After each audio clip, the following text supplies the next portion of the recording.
Okay, it's November, early November. I'm out here in the woods with my grandpa. We're hunting, we're looking for that big buck. Grandpa, what do you have to say? Well, I spotted a big buck out here behind the house, so we're hunting close to home. But yeah, I'm waiting for the big buck. We'll get him. Yeah, so what have you been working on lately down there in that classes? Oh, Grandpa, so we're learning about all these different assessments, right?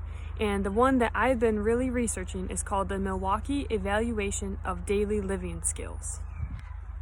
Wow, that's a mouthful. What does it have to do with? I mean, what's it all about? Only thing I know about Milwaukee is either Milwaukee's best beer or Milwaukee Bucks. Where's that buck? Where's that buck? Oh my goodness. Okay. Milwaukee Evaluation of Daily Living Skills does not address deer hunting or the best beer in Milwaukee, but it does address the domain of occupation, specifically activities of daily living and instrumental activities of daily living. The purpose of the Milwaukee Evaluation of Daily Living Skills, or the MELDS, is to measure the behavioral performance of daily living skills of the long-term psychiatric clients. Wow. Okay. I'm not a psychiatric person. Your grandma thinks I am, but I'm not. Well, Grandpa, for this assessment, you probably wouldn't qualify then, but you have to be 18 years or older and you have to have a long-term psychiatric issue in order to perform the test. All right, well, you told me what the test does, but you didn't tell me anything about how you would take the test. How would you take the test? What sorts of things are asked? So basically, the test has 20 different subcategories. Whew, that's a bunch. Yes, and they include basic communication, bathing, brushing your teeth, denture care, dressing, eating, eyeglass care, hair care, clothing maintenance, makeup use. Makeup, nope. Yeah, you wouldn't do that one. Nope. Medication management, nail and personal health care, safety in the home and community, shaving, don't worry, we're getting to the end of the list, time awareness, use of money, use of a telephone, and transportation. Holy cow, that's a bunch.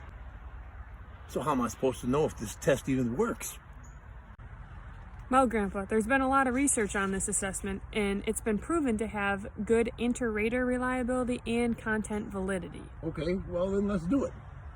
I would do the assessment, but it does cost about $400, and it could take up to 2 hours if we did all of those subtests. But if I was an occupational therapist and I was going to administer this to you, what I would do is I would have you simulate or perform each of those subtests, or the ones that I picked out for you, and you would perform them, and I would score you based on how you performed.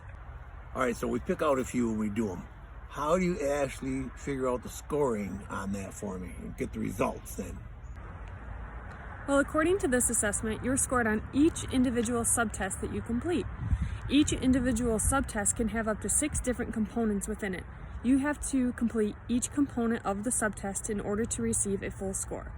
Basically, this assessment is a lot of observation by the therapist, and based on your scoring, I can have my clinical judgment on, the best plan of action for intervention or discharge.